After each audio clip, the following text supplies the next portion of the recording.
Channel GK and mathematics in easy way. आज के video में मैं आपके लिए लेकर आई हूँ क्लास 10th का चैप्टर नंबर 2 पॉलिनोमियल।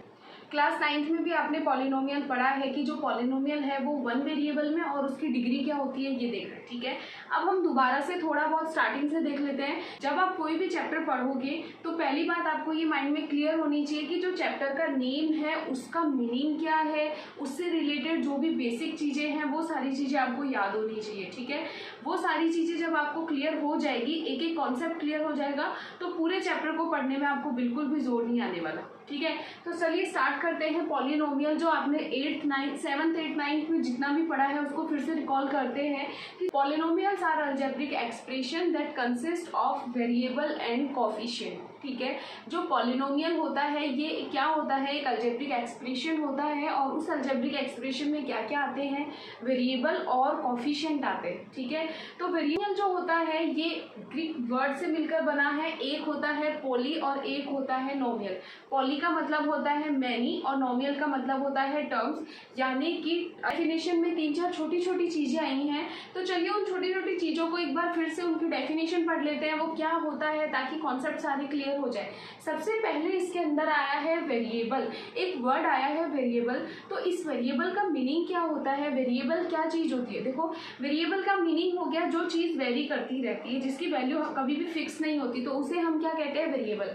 कोई भी अलजेब्रिक एक्सप्रेशन में एक ऐसी टर्म, ऐसा वर्ड आपको दिख रहा है जिसकी वैल्यू फिक्स नहीं है, किसी क्वेश्चन में उसकी वैल्यू कुछ आ रही है, किसी क्वेश्चन में उसकी वैल्यू कुछ आ रही है, तो वही वर्ड हुआ जिसकी वैल्यू फिक्स नहीं है। जैसे मैंने यहाँ एक अलजेब्रिक एक्सप्रेशन लिखा है 2x + 3, ठीक है। एक अलजेब्रिक एक्सप्रेशन मैंने यहाँ लिखा है 3x + 5, ठीक है। अलजेब्रिक एक्सप्रेशन में x की वैल्यू फिक्स नहीं है, x की वैल्यू कुछ भी हो सकती है। अगर आप यहाँ 1 रखोगे तो इस वाले अलजेब्रिक एक्सप्रेशन का सॉल्यूशन क्या आया, 2 1 = 2 + 3 कितना हो गया, 5। अगर यहाँ 2 रखोगे तो 2 2 = 4 + 3 कितना हो गया, 7। यानी कि इसका आंसर क्या हो रहा है, डिफरेंट आता जा रहा है, वेरिएबल की वैल्यू फिक्स नहीं है। मीन्स अलजेब्रिक एक्सप्रेशन में जो भी आपको अल्फाबेट दिखते हैं, ठीक है, चाहे वो स्मॉल ABCD हो, चाहे PQRS हो, चाहे XYZ जो भी हो, वटेवर, तो उन्हीं को हम क्या कहेंगे, वेरिएबल बोलेंगे। ये चीज़ आपको याद रखनी है, ठीक है। जिनकी वैल्यू फिक्स नहीं होती है उन्हें हम क्या बोलते हैं, वेरिएबल। इसके अंदर वेरिएबल क्या हो गया, x, कुछ भी हो सकता है। सपोज लिखा हुआ है 3a + 5, ठीक है, तो वेरिएबल क्या हो गया, a हो गया। तो वेरिएबल से आपको घबराना नहीं है। वेरिएबल क्या होते हैं, सिंपल अल्फाबेट होते हैं। अल्फ़ाबेट आपको पता ही है, सिंपल अल्फ़ाबेट होते हैं, उनकी वैल्यू फिक्स नहीं होती है, इसीलिए हम उनको क्या कहते हैं, वेरिएबल। डेफिनेशन याद करने के लिए आप कर सकते हो, लेकिन आपको समझना भी चाहिए, ठीक है।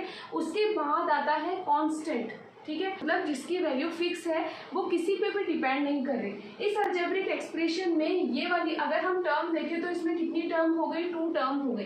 टर्म्स जो होती है वो प्लस माइनस इनसे सेपरेट होती है। बीच में यहाँ प्लस है, इसका मतलब ये वाली एक टर्म है और ये एक टर्म है, ठीक है। टर्म हो गई। फर्स्ट टर्म जो है इसकी वैल्यू फिक्स नहीं है, क्योंकि इसमें एक वेरिएबल आया हुआ है। x की वैल्यू जैसे जैसे चेंज करते जाओगे इस टर्म की वैल्यू चेंज होती जाएगी। अगर आपने यहाँ 1 रखा तो 2 1 = 2, 2 रखा तो 2 2 = 4, 3 रखा तो 2 3 = 6, यानी इस टर्म की वैल्यू कभी 2 आ रही है, कभी 4 आ रही है, कभी 6 आ रही है, चेंज नहीं हो रही है। इसीलिए ये वाली क्या हो गई, टर्म कांस्टेंट टर्म नहीं है।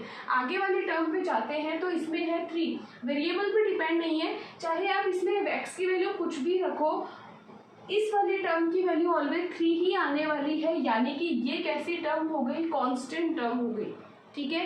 ये चीज़ आपको याद रखनी है। कांस्टेंट टर्म क्या होती है, जो वेरिएबल पे डिपेंड नहीं करती है, उसी टर्म को हम क्या बोलते हैं, कांस्टेंट टर्म। इस वाले अलजेब्रिक एक्सप्रेशन के अंदर 5 कांस्टेंट टर्म है, इस वाले अलजेब्रिक एक्सप्रेशन में भी 5 कांस्टेंट टर्म है, ठीक है। अगर यहाँ माइनस लगा हुआ है तो इस वाले अलजेब्रिक एक्सप्रेशन में कांस्टेंट टर्म कितनी हो गई, -5, ठीक है। क्लियर हो गया, वेरिएबल हो गया, कांस्टेंट टर्म हो गई। उसके बाद एक वर्ड आता है कोफिशिएंट। वेरिएबल जिससे भी मल्टीप्लाई हो रहा है उसे ही हम क्या बोलते हैं, उस वेरिएबल का कोफिशिएंट बोलते हैं, ठीक है। सपोज टू बी मैंने यहाँ पे एक अलजेब्रिक एक्सप्रेशन लिखा है 2x² + 3x - 5, ठीक है।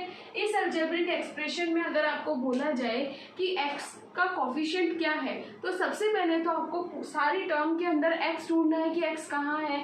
इस वाली टर्म के अंदर आपको x² दिख रहा है,